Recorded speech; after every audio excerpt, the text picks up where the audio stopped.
Hello guys, आप सभी कैसे हैं। यहाँ पे मैं आपको बताने वाली हूँ कि 2023 में मेरे ऑलमोस्ट सारे प्रीलिम्स क्लियर हुए, फिर भी मेरा फाइनल सिलेक्शन क्यों नहीं हुआ।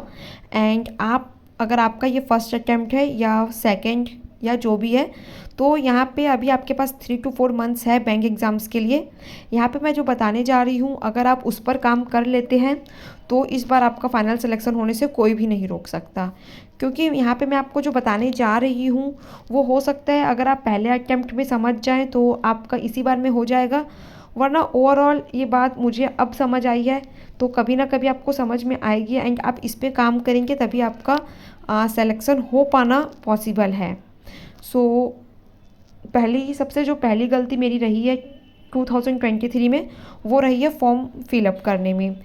मेरा IBPS PO का फॉर्म गलत फिल हो गया था, उसमें मेरा डेट ऑफ बर्थ गलत हो गया था, जिसके कारण मेरा मेंस क्लियर होने के बाद भी मुझे इंटरव्यू में बाहर कर दिया गया, इंटरव्यू देने नहीं दिया गया। तो आपको जो सबसे पहला काम करना है इस साल, वो अपना फॉर्म अच्छे से फिलअप करना है। उसको 2 से 3 बार फॉर्म सबमिट करने से पहले पढ़ना है।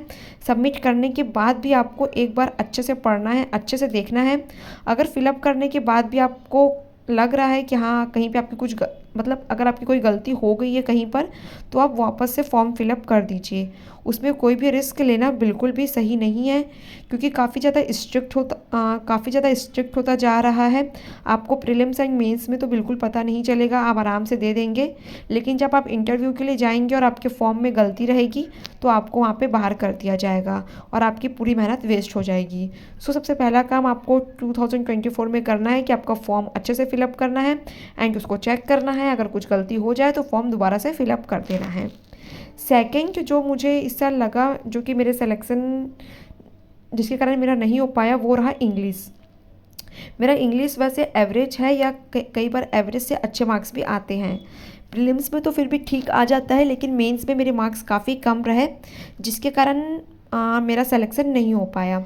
ओवरऑल आजकल, पहले तो ऐसा मेंस में था कि रीजनिंग डुएबल आता था एंड आप रीजनिंग के थ्रू अच्छा स्कोर कर पाते थे, लेकिन अभी क्रिटिकल रीजनिंग काफ़ी ज़्यादा आ रहा है एंड पजल्स वगैरह काफ़ी लेंथी दे रही है, जो कि एग्ज़ाम प्रेशर में एंड जो एग्ज़ाम जो टाइमिंग रहती है वहाँ पे बना पाना काफ़ी टफ हो जा रहा है। ओवरऑल जो आप स्कोर कर सकते हैं मेंस में और आप मेंस निकाल सकते हैं, वो वहाँ पे इंग्लिश ही बच रहा है। इंग्लिश ऑलमोस्ट 40 मार्क्स की सारे एग्ज़ाम्स में रहती है एंड अगर आप उसमें 30 to 35 मार्क्स स्कोर कर लेते हैं तो आप PO मेंस में भी काफ़ी 10, 15 या 20 मार्क्स से भी ऊपर लिख ले सकते हैं एंड एक ही बार में आपका मेंस क्लियर हो सकता है। तो इंग्लिश का ऐसा कोई लॉजिक नहीं है कि आपका एकदम आपकी पहले से अच्छी होनी चाहिए या आप इंग्लिश मीडियम से हो, वैसा कुछ भी नहीं है। मैंने खुद बीच में बुक्स वगैरह पढ़ना स्टार्ट किया था एंड तब मेरे इंग्लिश में मार्क्स इतने ज़्यादा और इतने अच्छे आने लग गए थे, लेकिन बाद में क्या हुआ, 2-3 मंथ के बाद क्या हुआ, फिर मेंस वगैरह आ गए तो फिर मेरा पूरा टाइम GA रिवाइज़ करने में जाने लग गया एंड वहाँ पे रीडिंग वापस बंद हो गई। तो फिर वापस बंद होने से वही होता है, आपका रीडिंग में एक फ़्लो बना रहना चाहिए। तो फिर मेरे मेंस में मार्क्स वापस से इंग्लिश में कम हो गए। यहाँ पे मैं ये करने वाली हूँ, इस साल इंग्लिश कंटिन्यू रीड करने वाली हूँ। मैंने काफ़ी सारी बुक्स वगैरह डाउनलोड करके रखी है। मैं बुक्स रीडिंग लैपटॉप पर ही करती हूँ, आप चाहें तो आप ऑफलाइन भी कर सकते हैं एंड मेरे पास काफ़ी अच्छी बुक्स है 4-5, अगर आप कहेंगे तो मैं बता दूंगी वो भी आपको कमेंट सेक्शन में कौन कौन सी है। इसके अलावा मैं एडिटोरियल्स रोज़ पढ़ रही हूँ एंड इंग्लिश में ना आपको ये ध्यान देना है कि एडिटोरियल्स जो है वो आपको खुद से कभी भी रीड नहीं करना है। अगर आप न्यूज़पेपर से खुद से रीड करेंगे तो वहाँ पे मान लो कोई सेंटेंस लिखा है और आप उसका गलत मतलब समझ रहे हैं, उसका मीनिंग कुछ और है और आप उसको कुछ और समझ रहे हैं, तो आपको कभी पता ही नहीं चलेगा कि आप वहाँ पे गलत मीनिंग समझ रहे हैं। उसी तरह आप पेपर में भी, जो एग्ज़ाम में जो इंग्लिश सब्जेक्ट आएगा उसमें भी आप गलत समझेंगे और आपके गलत होने के चांसेस काफ़ी ज़्यादा हो जाएंगे। इंग्लिश अगर आपकी उतनी अच्छी नहीं है तो आपको हमेशा वीडियो से ही पढ़नी है। जैसे मैं निमिषा मैम को फॉलो करती हूँ, तो मैं क्या करती हूँ, मैं पहले पॉज करके खुद से पूरा मैम जो एडिटोरियल रहता है उसको पूरा हिंदी एक पेपर में लिख लेती हूँ कि हाँ इसका ये होगा। फिर उसके बाद जब मैम बताती तब फिर मैं मैच करते जाती हूँ कि मेरा जो मैंने सोचा था वही है कि नहीं है। तो आपको हमेशा रीडिंग ऐसे ही करनी है, इसमें आपको आपकी गलती पता चलेगी।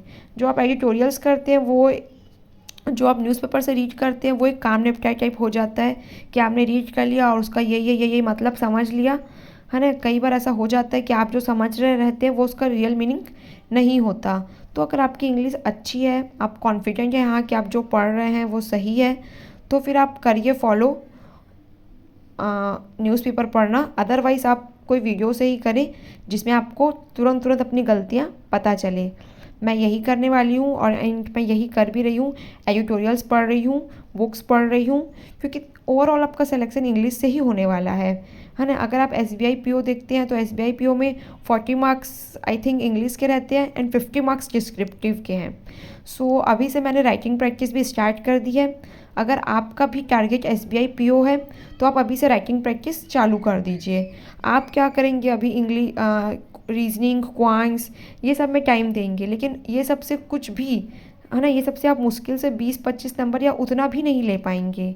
और आप अभी अपना पूरा टाइम इस पे मत दीजिए। प्रैक्टिस करना ज़रूरी है, प्रीलिम्स उसी से होगा, मेंस पे भी ज़रूरी है, लेकिन ज़्यादा टाइम इंग्लिश को दीजिए, क्योंकि अगर आपको लीग लेनी है PO मेंस में, क्लर्क की कट ऑफ क्लियर करनी है, तो वो ओवरऑल इंग्लिश से ही हो पाएगी। सो अभी टाइम अच्छा है, तो आप सब ये कोशिश कीजिए कि अगर आपका ये फर्स्ट अटैम्प्ट है या इसी साल आपको किसी भी हाल में सिलेक्शन लेना है, तो आप अपनी प्रायोरिटी इंग्लिश को दीजिए। उसके अलावा अगर सेकंड नंबर पे आप जो दे सकते हैं वो दीजिए क्रिटिकल रीजनिंग को। क्रिटिकल रीजनिंग की यूट्यूब में काफ़ी सारी क्लासेस हैं एंड आजकल 10 मार्क्स का आ रहा है। और क्रिटिकल रीजनिंग भी ऐसा है कि अगर आपको समझ आ गया एंड अगर आपकी प्रैक्टिस अच्छी है तो आप 10 मार्क्स वहाँ से भी ले सकते हैं। So overall 30 to 35 marks English and 10 marks critical reasoning, ये आपको मेंस के काफ़ी करीब ले जाएगा। इसके अलावा फिर आप जो भी करते हैं रीजनिंग, मिसलेनियस, क्वांट्स वगैरह, वो सबसे आप ओवरऑल जो भी पेपर पे डिपेंड करता है कि पेपर कैसा आ रहा है, उसके अकॉर्डिंग आप उस पर स्कोर कर सकते हैं। सो मेरा ओवरऑल एडवाइस यही रहेगा कि आप लोग इंग्लिश पे एंड इसके अलावा क्रिटिकल रीजनिंग पे मेंस के लिए एंड प्री के लिए मैं आपको बता देती हूँ।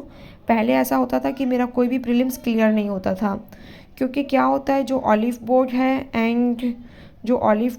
एंड स्मार्ट कीरा हो गया, प्रैक्टिस मॉक हो गया, ये सारे मॉक्स मैं यूज़ करती थी।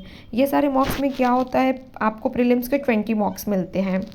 तो ऐसा होता था कि जब एग्ज़ाम पास आएगा तब मॉक्स लगेंगे, तो मैं बचा के रखती थी मॉक्स को कि जब पेपर पास आएगा तब मैं लगाऊंगी, अभी रहने देती हूँ। इसके कारण मेरी स्पीड काफ़ी कम थी एंड एक्यूरेसी भी उतनी अच्छी नहीं थी। फिर उसके बाद पिछले साल ऑफ़र आया था गाइडली में 99 रुपीज़ वाला, वहाँ पे मैंने गाइडली जस्ट ले लिया था कि चलो 99 रुपीज़ का है। एंड गाइडली में इतने सारे मॉक्स हैं, 2019 या 20 से डले हुए थे, 20 के थे, 21 के थे, 22 के, 23 के, एंड एक सेक्शन में भी, जैसे कि बाकी सारे में 20 मॉक्स रहते हैं, गाइडली में 25, 30, 40। तो मैंने पिछले बार क्या किया, फिर मुझे ये नहीं था कि हाँ, मतलब मॉक्स की टेंशन नहीं थी कि मॉक्स ख़त्म हो जाएंगे, तो मेरे बाकी सारे मॉक्स पड़े हुए थे, प्रैक्टिस मॉक, ऑलिव बोर्ड के। तो वहाँ पे मैंने, जब पेपर में काफ़ी टाइम था, जैसे अभी काफ़ी टाइम है, तो मैंने वहाँ से लगाना चालू कर दिया एंड वहाँ पे इतने सारे मॉक्स थे, तो मैं एक दिन में 4-4, 5-5 मॉक्स लगाने लग गई। एंड जो मेरे olive port and practice mock में इतने पहले मतलब उतने अच्छे परसेंटाइल नहीं आते थे, गाइडली लगाने के बाद मेरे वहाँ भी इतने अच्छे मार्क्स आने लग गए। तो मैं क्या करती थी, 4-4, 5-5 रोज़ गाइडली से लगाती थी हफ्ते भर, फिर उसके बाद ऑलिव पोर्ट प्रैक्टिस मॉक से एक। तो मेरा काफ़ी ज़्यादा इम्प्रूवमेंट हुआ एंड मेरे 2023 में ऑलमोस्ट सारे प्रीलिम्स क्लियर भी हुए। सो आप लोग भी, अगर मैं बोलूँ तो आप लोग भी एक मॉक, आप लोगों को और जो भी यूज़ करना है आप लोग कर सकते हैं, लेकिन अगर आप लोगों को भी ज़्यादा मॉक्स चाहिए प्रैक्टिस करने के लिए तो आप लोग भी गाइडली प्रीफर कर सकते हैं। कंटेंट भी काफ़ी अच्छा है एंड पिछले बार मुझे RRB PO में काफ़ी टफ शिफ्ट मिली थी प्रीलिम्स में, जो कि जो मेरा मॉक आया था वहाँ पे वो सेम गाइडली का ही आ गया था। क्वांट सेक्शन काफ़ी टफ था वहाँ, लेकिन उसके बाद भी मेरा अटैम्प्ट काफ़ी अच्छे हो गए क्योंकि मैंने गाइडली से प्रैक्टिस की थी एंड मेरा प्रीलिम्स भी क्लियर हो गया था।